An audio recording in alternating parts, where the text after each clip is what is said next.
I want to keep extending into these ideas of what I started with, the downsizing the ideal video.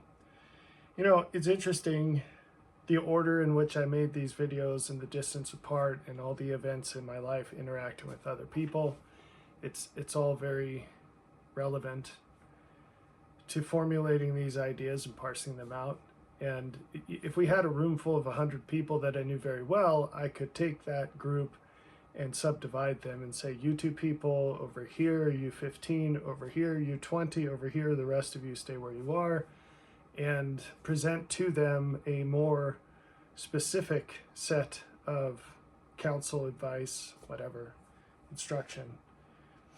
But in this format, it doesn't lend itself to that. And so sometimes I have to say what is the ideal because somebody's got to say it. And I do it knowing full well how few people that's going to apply to.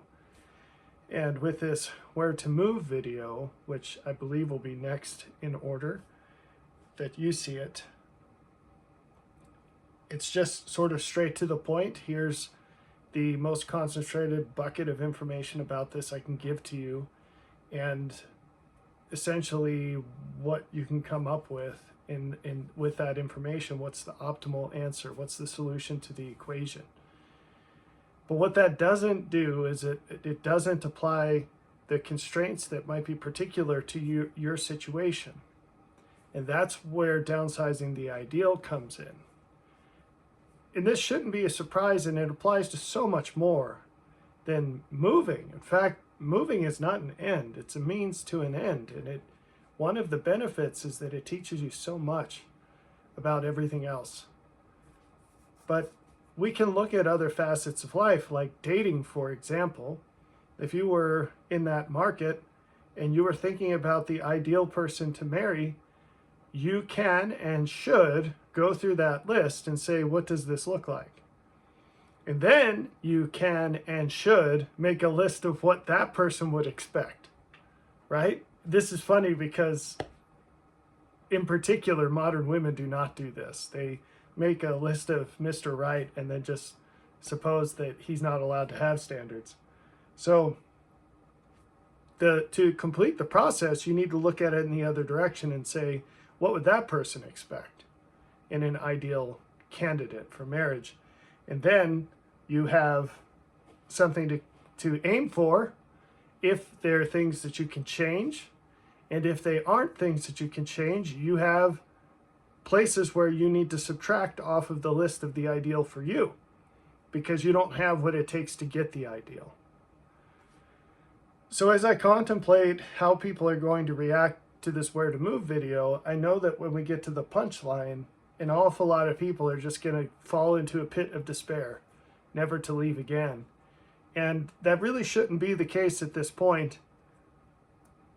None of us should be offended by the existence of an ideal. Going back to the dating analogy, every child of God should rejoice in people or places or situations that have his qualities to a further limit than we do. We should rejoice at that. That's why the heavenly hosts sing hymns of praise to the Lord, because he is the epitome of perfection in every way. And to be in his presence or gaze upon him or even know about him is to praise those qualities that he has. You just don't have a choice. It's just there. And in like manner, we can step that down in every situation. You can go into a home that's particularly well put together and rejoice at that. It doesn't have to be your house. You don't have to envy it. You just say, wow, this is great. And I'm so glad this exists. You can know a particularly amiable person and say, I'm glad you exist. This is great.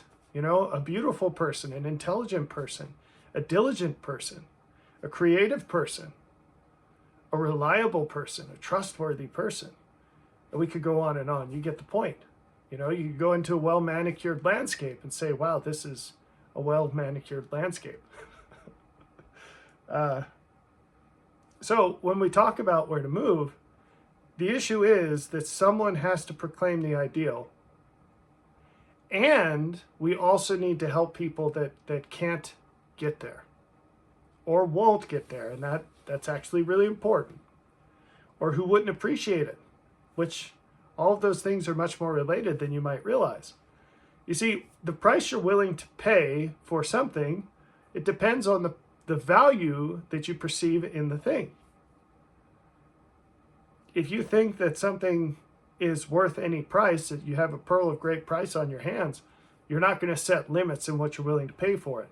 And then and only then are you going to run up against the absolute limits of your capacity. It's like lifting weights. Some people have different genetic capacities for building muscle. They recover faster. They actually might have physically different muscles that are capable of greater growth. There is a limit. There's a genetic limit. The issue is that almost no one will ever hit that limit, because in order to do that, you basically have to take 3-hour naps, go to the gym for 2 hours, eat 4 chicken breasts, do it all again over and over again, then get 8 hours of sleep. It's your life. To be a professional bodybuilder, that's how it goes. And so you're probably never going to hit that if you're just a normal person doing regular workouts. It's like that. So why would you be a professional bodybuilder? Well, you'd have to think that that was worth more than everything else you could do. Every choice we make is an exchange. We exchange what we do for what we could do instead. Every second of every moment, every day, is a selection from alternatives. There's no such thing as free time. It's always a choice of alternatives. So you're choosing to do whatever it is you do or don't do all the time. How does this apply to moving? Well, and then moving itself is just a specific example of any kind of problem in life. So I'm going to talk about that too. Where you want to go and how you want to live has a cost. And so are you willing to pay the price to get there? Now, I'll use an analogy to talk about this further. When I was young growing up, we were poor, my family was poor. And I didn't have many goals, but the goals I had were I was very serious about. My goals were that I wanted a family and I didn't want to be poor. And that's pretty much it. And so I was very hungry for that.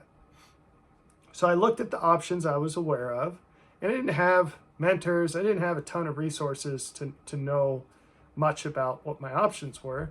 But I knew from the experiences that I had had that computer science seemed to be a profitable job. And all the people I knew who did that made pretty good money. And at the time, it was very hard to get into that without having a degree. And so I set my sights on getting a degree in computer science amongst the other options. And I just bore down on that. It's not something that came naturally to me. I was well aware that there were many other people in my classes that were having an easier time of the subjects than I was. And I found myself having to work a lot more hours. And it was tricky because most of them at the time also were not working. Their full-time job was just their coursework. I had 2 jobs outside of my coursework to be able to pay for that. And so it was a challenge and it was hard. And every time I got slapped in the face, I just got up and worked harder.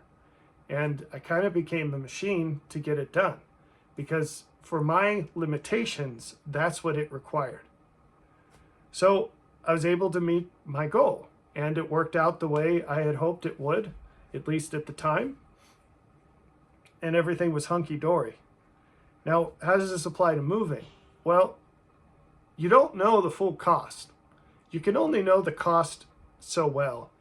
And the best information you're going to have, the most accurate expectations are going to be on the parts that are closest to you in time and other metrics of proximity. And so as you're looking at the space of options for where to move, just keep in mind that the bigger the jump, the less you're going to know about it, right? There's a pitfall, and I talked about this in the other video. of downsizing the ideal, there's a pitfall in that the larger the jump, the more we tend to warp it. And it's funny because it's opposite of the way it should work.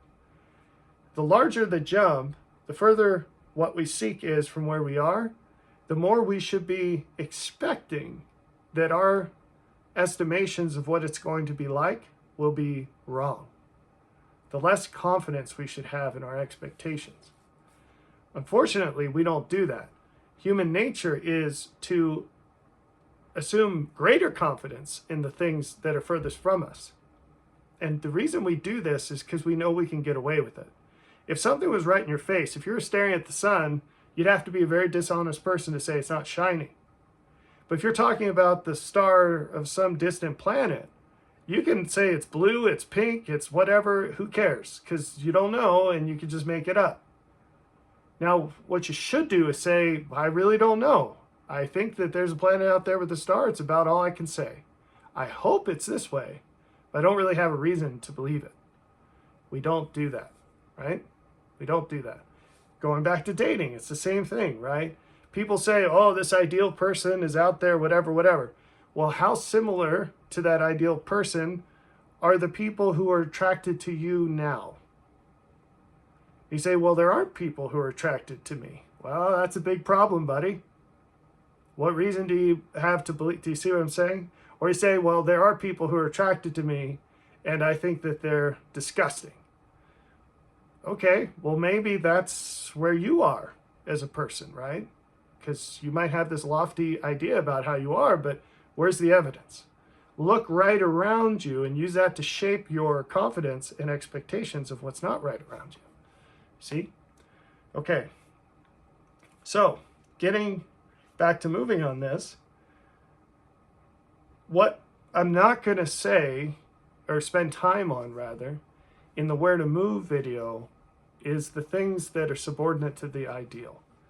The purpose of that video is just to give you the information and say, if you run the analysis, here's probably what you're going to come up with and why. And what you're going to find is that the answer is a very short list of places. And those places have an enormous cost to get to.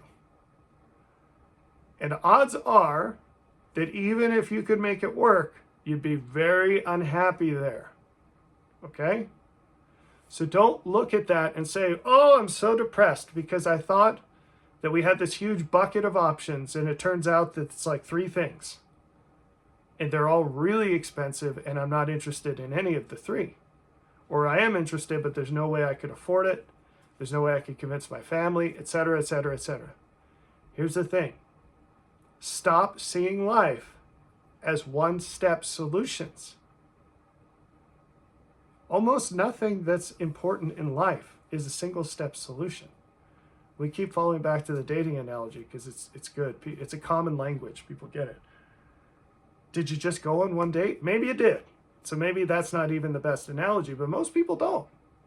Most people don't just date one person, right? For the example I shared of getting into a career in computer science, that didn't take a day. That was a long, long journey. And it was hard.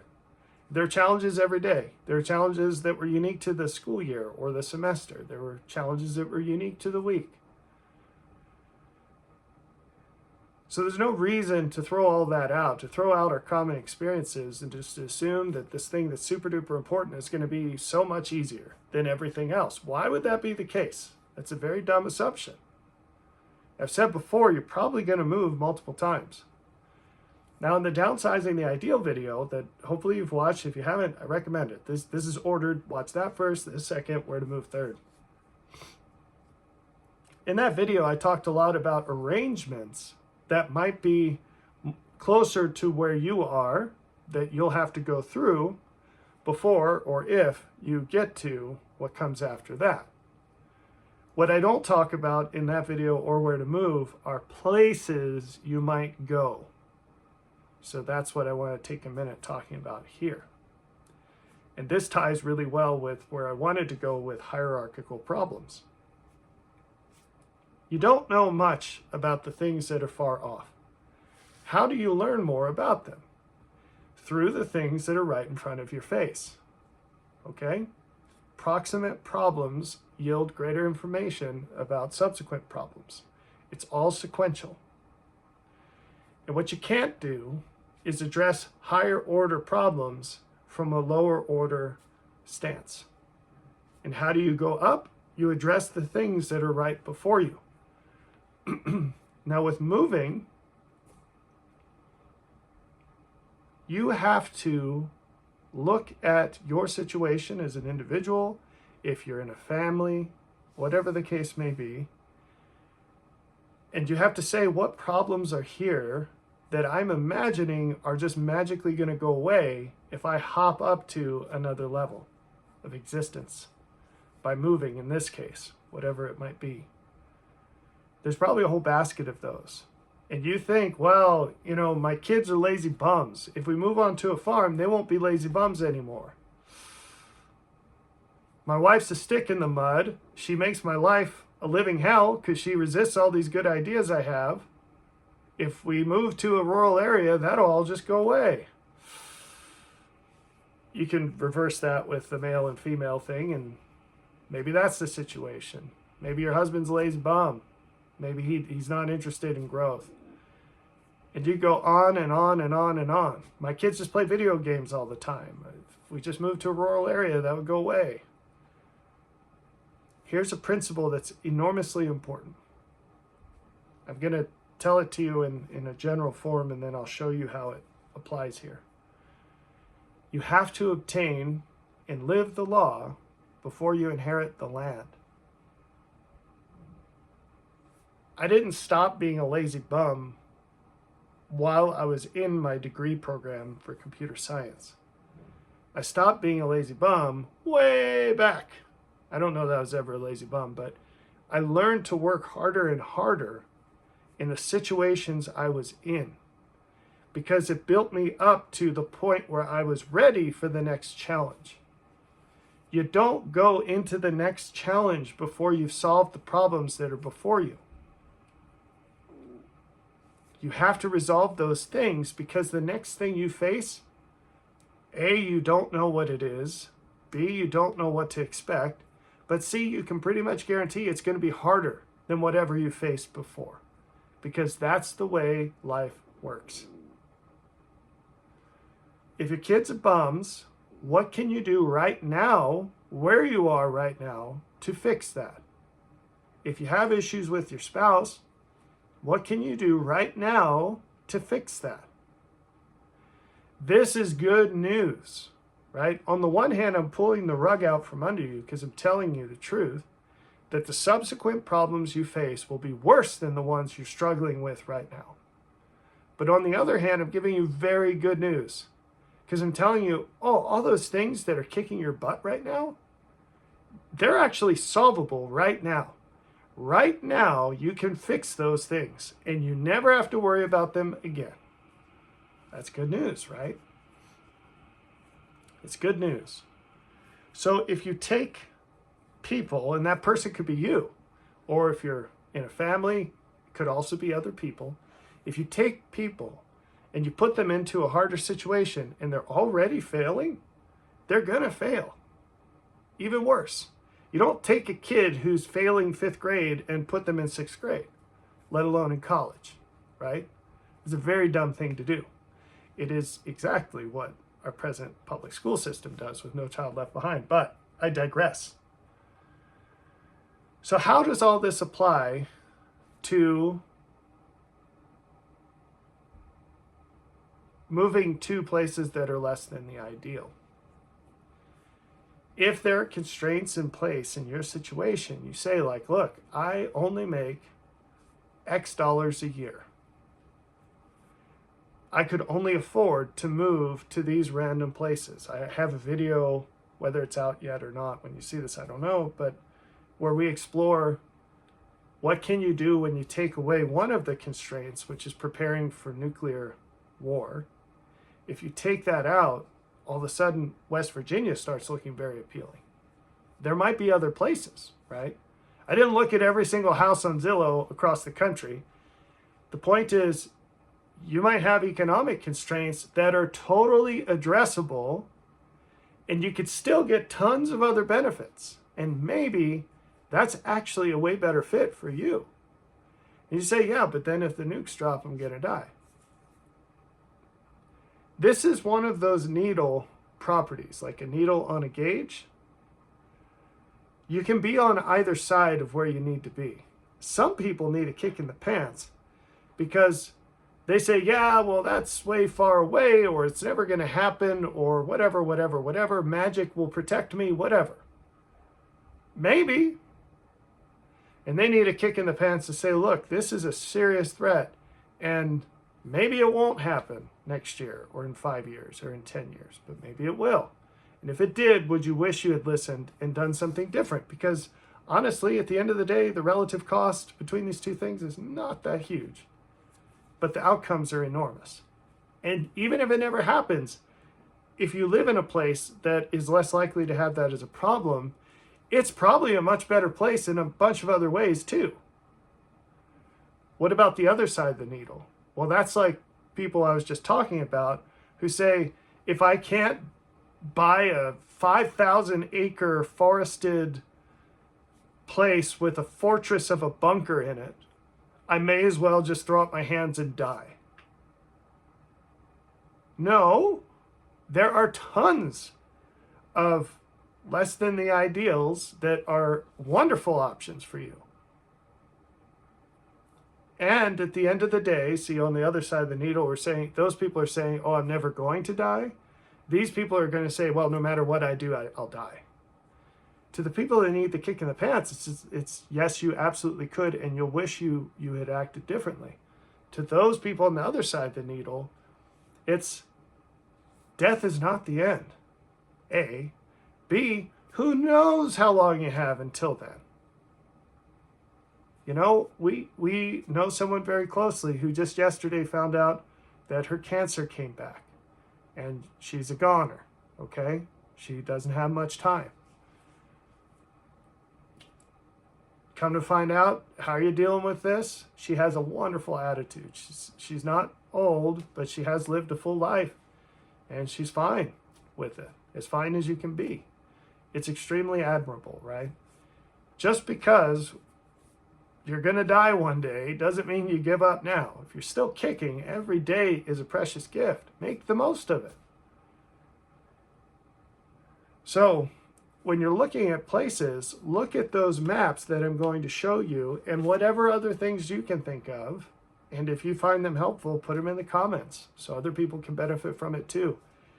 And say, hey, I found this pocket of properties in this one place that is way better than where I'm living right now. And who knows what the future holds or what might happen later, or it's a fixer-upper, so added to the benefits, I can fix it up and get a little more money out of it if and when I move and ladder up a little bit. Who knows, right? But at least I can have some chickens. Great. So, and I did mention this in downsizing the ideal. The first step is probably not moving states. The first step is probably finding a place that you can still commute to your normal job from. But it's not in a little subdivision. It's out in the boonies. And there's no HOA. You can start doing crazy things like shooting targets in your backyard and having chickens, right? And you're on a well, and so your kids don't get funky chemicals in their water and turn into something you don't want them to be. So whatever the case may be, there might be these steps from where you are to where you're going. And like I said, it's almost always the case. If you've done anything meaningful in your life, you know this to be true. The things that are most important have a much longer path than you presently know. I put this diagram in the book Through Faith, which is probably worth a reread. It's in the beginning, but it's this pathway from a person to what this star, this vision of what they want in their life. There's a big old cloud along the path because you don't know all the steps. You know the steps closest to you the best. So the point is to start walking, start going down that road. And It might not be a jump direct from start to finish. That's extraordinarily unlikely. And even if you can find that, the finished state is probably going to be way different than you thought. And you're probably not going to like it very much. That's why the steps help you. The steps help you see why it's valuable. If you could be taken up into heaven for 5 minutes and see and feel what goes on there, you might not like it very much. Heaven is an acquired taste. The natural man does not find valuable things valuable. The natural man does not find pleasant things pleasant. We come to earth thinking that bitter is sweet and sweet is bitter. And it's our experiences that sort us out, and our faith in recognizing and learning from those things. So I hope this encourages you and prevents you from responding to the next video by just throwing your arms up in despair and saying, well, I don't want to live there, or I can't live there, and therefore it's all hopeless. No. There will be other people in other places who survive. That being said, that's not something you should count on. And it's not the place that protects you anyway. It's your relationship with God. That being said, there's a lot of that being said here. The point I'm trying to make is, don't just ignore the things that I'm telling you, or the other things that you could think about, or the other things you'll find when you read up on this. Don't just ignore them and say, well, God's going to take care of me and I'm not going to do jack diddly squat. That's not the answer. That's not good enough. You actually have to do the best that you can. It's after all that we can do that we're saved by grace. Grace picks up after we run out. And if you're just living a normal life in a suburb, I seriously doubt you're doing all you can. Now, I've sprinkled these things out over years, and I'm becoming more and more direct in the ways I'm saying it. You've had so much time to hear these things, so much time. And the windows are definitely shrinking. And so it's time to get your house in order. And I mean that quite literally, because I know that for most of you, the biggest barriers to making changes in your life are those around you. It's time to throw off the false traditions of the world as far as how families go. It's time to throw off this illusion that some church or some community or some other external force can make up for your failings as a father or mother in your own home. Grace picks up after all that you can do. Your number one responsibility is to get yourself right with God. And as you do that, you also need to work to make up for all the lost time in getting your family right with God. To organize your family, and if you're a father, I'll talk to you specifically here, to organize your family under your purpose as you align perfectly with God. That has to happen before you make these changes. If you try to do them at the same time, your whole family is just going to blow up. Now, what do you do if their feet are dug in and they're not willing to do anything about it? Well, and now I'm upping the bluntness to 100%. You either decide that you're going to stay and sacrifice yourself to keep working with your family, because as long as people are alive, there's still a chance that they'll change. Or you leave. And leaving is probably not what you want to do, because it's almost always the case that it's a cop-out, it's a cowardly thing, and you're just running from things that you're not willing to pay the price for within the walls of your own home. The grass isn't greener somewhere else. You got to do the same work no matter where you go. And what better place to start than with a place that with people that you already have a duty towards and hopefully care an awful lot about. Now, again, I'm talking about the men there. When it comes to women, and again, I'm just being 100% blunt, you don't really have an option to leave. And I know that that is going to ruffle a lot of feathers, but that is the way it goes. So I don't really want to get into that too much, but you need to understand there are a lot of people who are like, oh, well, I'm just going to move to another place and blah, blah, blah. And magical thinking, my family's going to change and come with me with this big old change. If your spouse is resisting you on normal domestic things, there's no way in hell that they're going to jump ship to move to a different state and leave behind their friends and family and whatever. It ain't happening. Okay? So here's a reality check. Sort out your house first. Build trust with your spouse first. If you're a woman, adopt the purpose of your husband first. If you're a man, start serving them as much as you can if you haven't yet, and keep doing that. And just keep trying and don't let things slide. You know, you prioritize it, but you've got to address it. And I'll say much more about all this later, but it's a huge deal. It's probably the biggest deal in most of the people who have barriers towards this sort of thing. So I hope that helps, and I hope that serves, these two videos now serve as a sufficient preamble to this video of where to move.